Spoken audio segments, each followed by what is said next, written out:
नमस्कार, आप देख रहे हैं आंकड़े हमारे फैसला आपका और मैं हूं आपके साथ मनोज मनु। आज शुक्रवार को सियासत भी धुआंधार रही।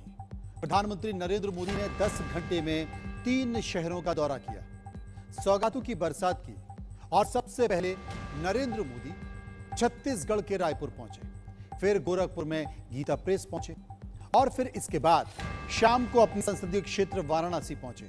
कुल मिलाकर एक दिन में 3 शहरों में प्रधानमंत्री का दौरा बेहद खास रहा और तीनों ही तस्वीरें इस वक्त टीवी स्क्रीन के सामने बनी हुई हैं। पहली तस्वीर आप देख सकते हैं, देश के प्रधानमंत्री नरेंद्र मोदी छत्तीसगढ़ की राजधानी रायपुर पहुंचे। वहां जाकर उन्होंने जनता का अभिवादन स्वीकार किया और वहां कई सरकारी कार्यक्रमों में शामिल हुए और करीब 7,000 करोड़ की घोषणा की, विकास की घोषणा की। इसके बाद दूसरी तस्वीर आप देख सकते हैं गोरखपुर की और फिर काशी की। इस दौरान देश के प्रधानमंत्री गीता प्रेस भी गए।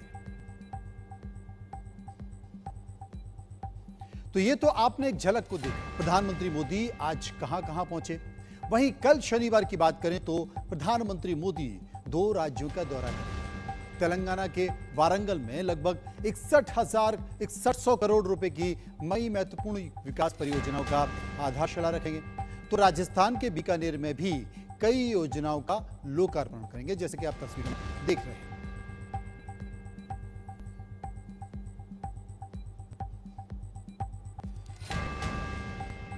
अब आंकड़े हमारे फैसला आपका में विस्तार से नजर डालते हैं और सबसे पहले बात करते हैं प्रधानमंत्री नरेंद्र मोदी की, जिन्होंने ताबड़तोड़ दौरे किए।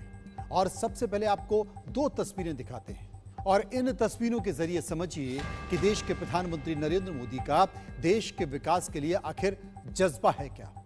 बारिश हो, उनका कार्यक्रम कितना भी हेक्टिक हो, वो बिना थके हर जगह पहुंच जाते हैं और विकास के कामों को रफ्तार भी देते हैं। बात इतनी ही नहीं है, जब सरकारें काम करती हैं तो जनता भी साथ आती है।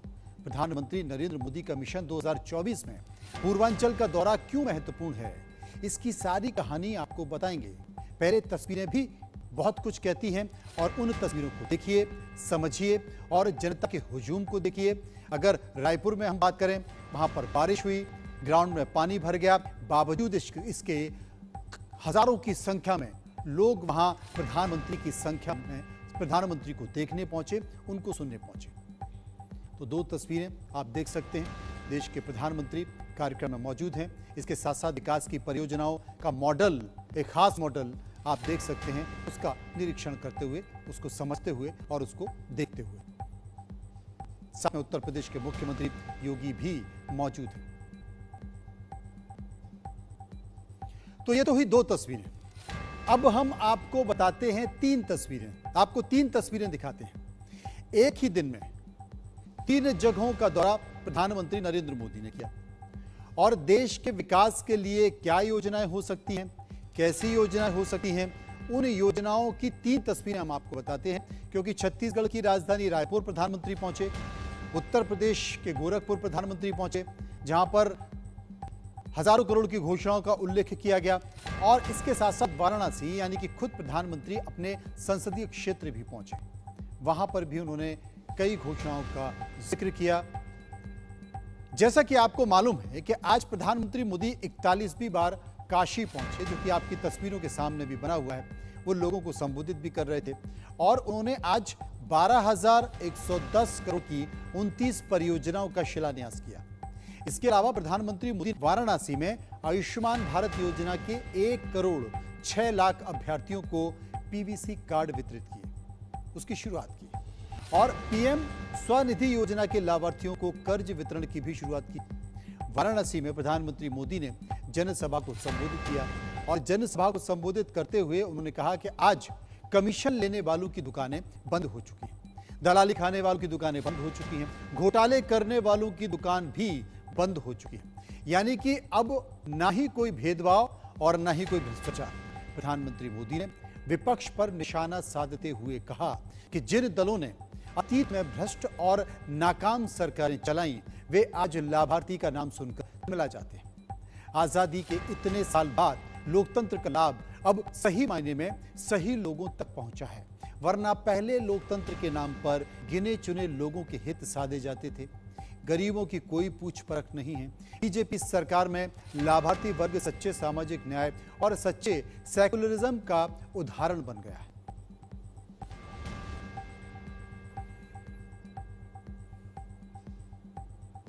तो वहीं प्रधानमंत्री मोदी ने जनसभा में लोगों को संबोधित करते हुए कहा कि आज पूरी दुनिया में काशी की वाहवाही हो रही है।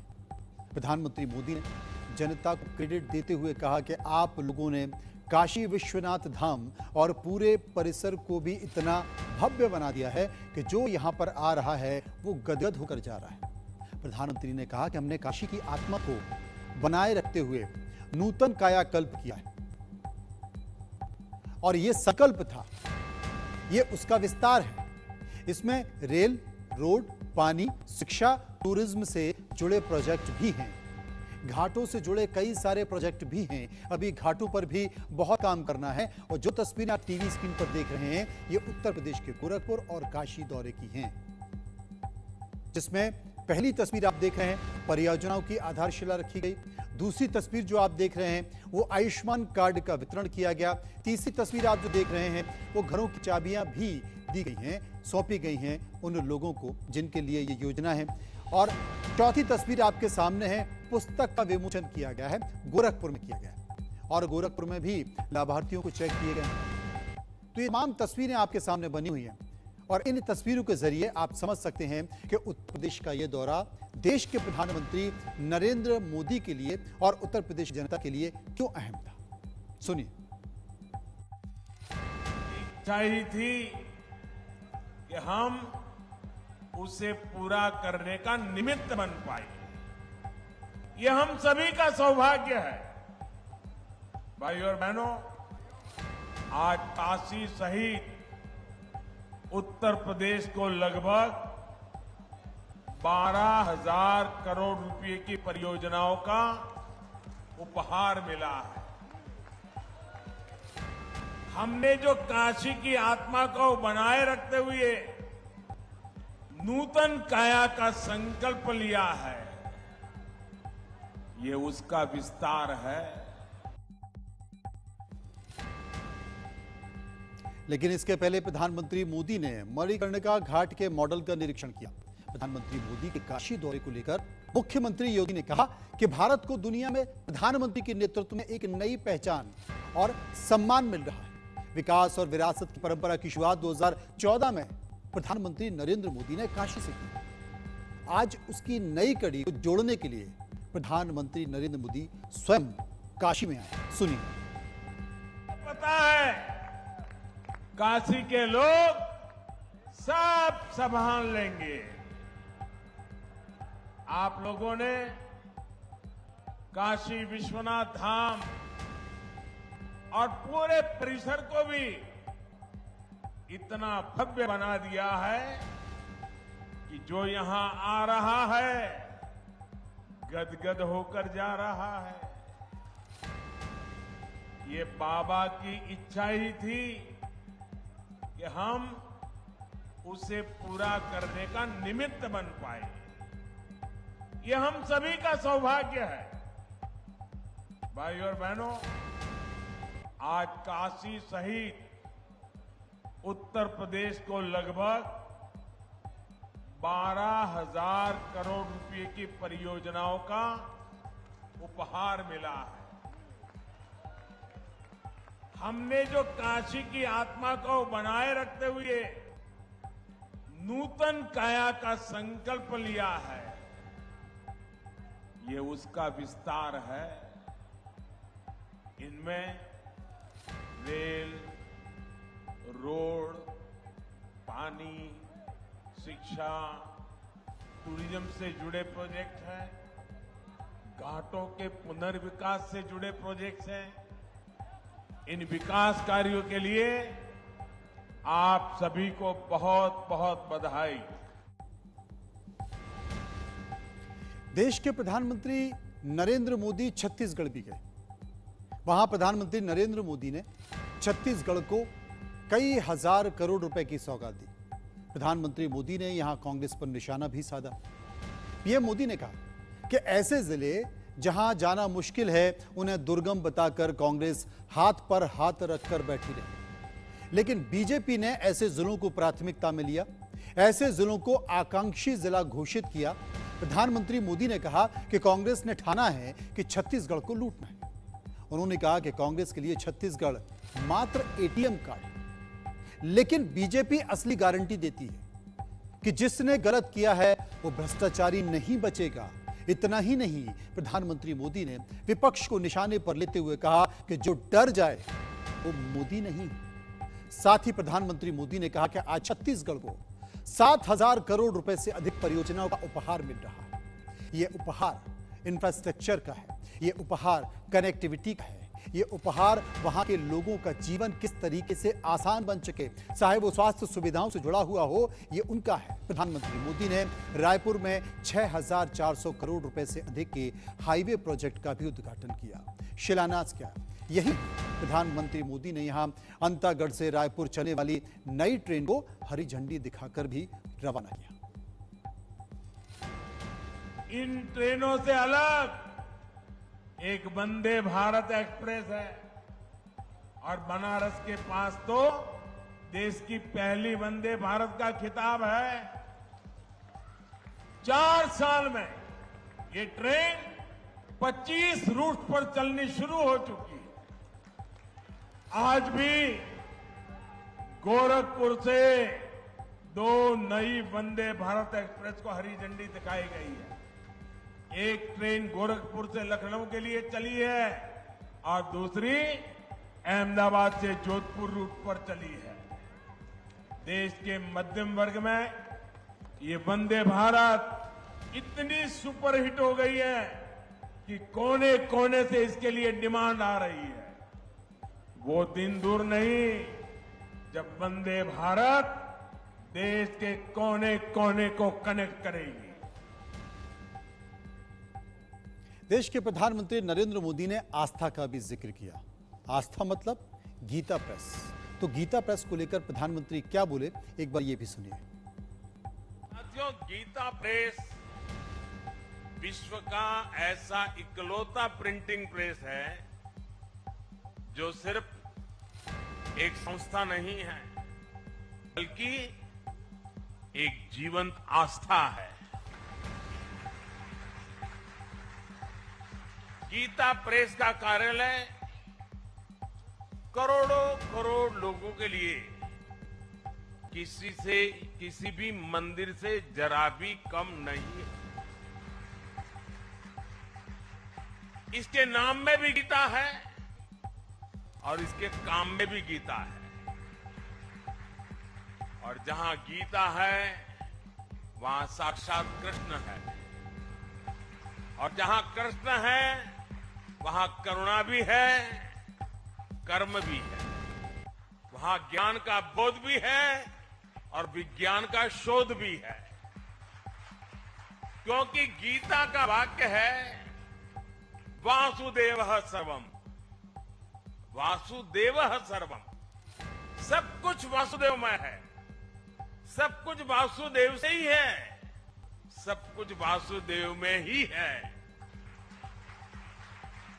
भाई और बहनों, अब असल में देश के सामने 2024 है, या यूं कहें कि हर राजनीतिक पार्टी के सामने 2024 है। तो 2024 को लेकर तमाम राजनीतिक पार्टियां अब उस मैदान में जुट गई है। लेकिन बात अगर सिर्फ आरोप प्रत्यारोप तक रहेगी, राजनीति के रहेगी, तो बात बन नहीं पाएगी। लेकिन इसे लेकर देश के प्रधानमंत्री मोदी समझते हैं कि सब कुछ चलता है, होता रहेगा। लेकिन अगर जनता के बीच आपको अपनी पहुंच बनानी है, पहचान बनानी है और उपस्थिति दर्ज करनी है, तो उसके लिए विकास तो करना ही पड़ेगा। इसलिए देश के प्रधानमंत्री नरेंद्र मोदी ने, या मोदी सरकार ने, विकास के मिशन 2024 पर नजर गड़ाई है और उसी के मद्देनजर महाविकास का महादिवस भी मनाया है। तो अगर इस महादिवस को हम विस्तार से इसकी व्याख्या करें तो काशी में 12,110 करोड़ की 29 परियोजनाएं, काशी 1 करोड़ 6 लाख लाभार्थियों को पीवीसी कार्ड वितरण, गोरखपुर में 498 करोड़ की सौगात भी दी गई है। इसके साथ ही गोरखपुर वंदे भारत को हरी झंडी दिखाई गई है।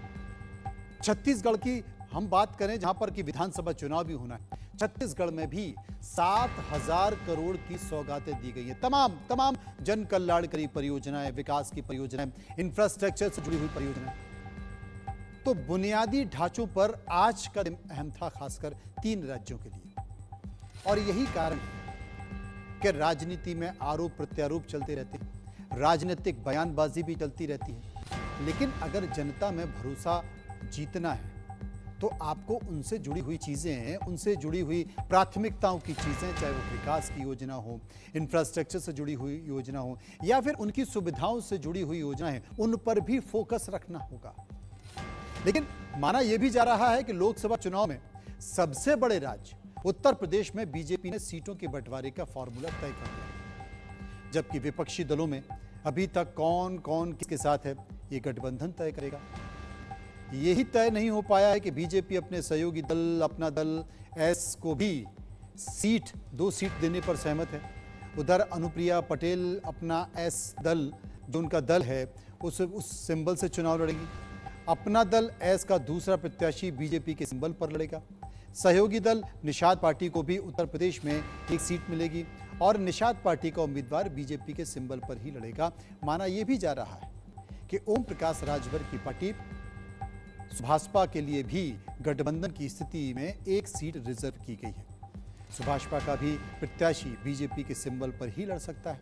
ये तमाम सारी चीजें हैं जो उत्तर प्रदेश के आने वाली राजनीति के इर्द गिर्द घूमती हुई दिखाई दे रही है। अब अपना दल क्यों महत्वपूर्ण है? अपना दल एस क्यों महत्वपूर्ण है? क्योंकि 7% कुर्मी वोट बैंक है उत्तर प्रदेश में, और इनका प्रभाव किस इलाके में? मिर्जापुर, वाराणसी, ये वो इलाके हैं जिनका प्रभाव यहां पे है। अब अनुप्रिया की मां का अगर जिक्र करें तो अनुप्रिया की मां की पार्टी अपना दल कमेरावादी भी एक चुनौती है, लेकिन जनाधार दोनों का एक है। 6% कुर्मी वोट बैंक। ये वोट बैंक किसकी तरफ जाएगा, क्या करेगा, ये आने वाला समय बताएगा। लेकिन निषाद पार्टी से क्या फायदा होगा, क्योंकि निषाद पार्टी से भी एक तरह से खासा लगाव देखा जा रहा है। आने वाले समय में उत्तर प्रदेश में निषाद वोट बैंक कितना है? 5%। प्रभाव वाले जिले 16 हैं। पूर्वांचल की 160 विधानसभा की सीटों पर निषाद पार्टी अपना प्रभाव रखती है। वहीं सुभाष पास बीजेपी को क्या फायदा हो सकता है, यह भी समझने की जरूरत है। असल में राजभर की पार्टी की जो उत्तर प्रदेश में आबादी है वो करीब 4% है और वो अपनी जाति के बड़े नेता हैं। पूर्वांचल की 100 विधानसभा सीटों पर ये असर डालते हैं। अगर बात करें घोसी, गाजीपुर, जौनपुर लोकसभा सीटों पर भी यहां अच्छी खासी पकड़ है। लालगंज, श्रावस्ती और आजमगढ़ में भी इनकी जात असरदार मानी जाती है। अगर 2014 की बात करें तो 2014 में भी बीजेपी ने और 2017 विधानसभा चुनाव बीजेपी ने छोटी छोटी पार्टियों की अहमियत को समझा, उनके साथ मिलकर चुनावी राजनीति में कदम रखा और उसकी भारी सफलता भारतीय जनता पार्टी को मिली। अब आने वाले समय में, क्योंकि जब आप लंबे समय तक सत्ता में होते हैं तो आपको बहुत संभल कर चलना पड़ता है, इसलिए आने वाले समय में बीजेपी फूक फूक कर कदम रख रही है और विधानसभा चुनाव के साथ लोकसभा चुनाव की भी देखरेख कर तैयारियां कर रही। इसी कड़ी में बीजेपी ने प्रहलाद जोशी को राजस्थान का, ओम माथुर को छत्तीसगढ़ का जो कि पहले से प्रभारी थे, भूपेंद्र यादव को मध्य प्रदेश का और प्रकाश जावड़ेकर को तेलंगाना की जिम्मेदारी दे दी है। वहीं अश्वनी वैष्णव को भी मध्य प्रदेश का सह प्रभारी बनाया गया, सुनील बंसल को तेलंगाना का और मनसुख मांडविया को छत्तीसगढ़ का सह प्रभारी बनाया गया। राजस्थान में नितिन पटेल जो कि गुजरात से आए उनको सह प्रभारी बनाया गया और कुलदीप बिश्नोई को भी सह प्रभारी के तौर पर नियुक्ति की गई है। तो आज बीजेपी ने अपने संगठन में एक बदलाव लेके आई है, लेकिन अब यह देखना होगा कि बीजेपी के ये बड़े चेहरे जो जिनमें से कुछ चेहरे सरकार में, क्या वो दोनों एक साथ पद पर रहेंगे, यानी कि वो सरकार में भी रहेंगे और संगठन की भी जिम्मेदारियों को संभालेंगे, क्योंकि जिन राज्यों में चुनाव है वहां की चुनौतियां कम नहीं। तो अभी ये देखने वाली बात होगी कि क्या पार्टी इनको सरकार से अलग करती है या पार्टी फिर दोनों ही जिम्मेदारी देती है कि आप संगठन भी देखिए और आप सरकार में भी अपना समय देती रहिए, क्योंकि जितने भी चेहरे आपको दिखाई दे रहे हैं ये बीजेपी के सबसे भरोसेमंद चेहरे। अब अगर गोरखपुर का जिक्र करें तो आपको गोरखपुर लोकसभा सीट के लिए 2019 में समीकरण भी बताते हैं कि पहली बार 2019 में किस पार्टी को 7 लाख से ज्यादा वोट मिले और प्रधानमंत्री मोदी जीत की ऐसी सफलताओं का पूर्वांचल सहित पूरे उत्तर प्रदेश में 2024 में दोहराना चाहते हैं। गोरखपुर लोकसभा चुनाव 2024, योगी आदित्यनाथ को वोट मिले 7,17,122। वोट शेयर उनका क्या था? 57.83%। राजमती निषाद वोट मिले 2,36,344। वोट परसेंटेज था 21.76%। तीसरा स्थान मधुसूदन त्रिपाठी, वोट मिले 1,76,412।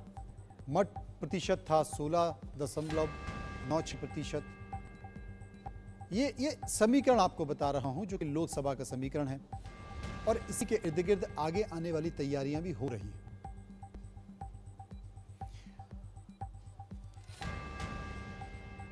तो उत्तर प्रदेश से बाहर निकलते हैं और बात कर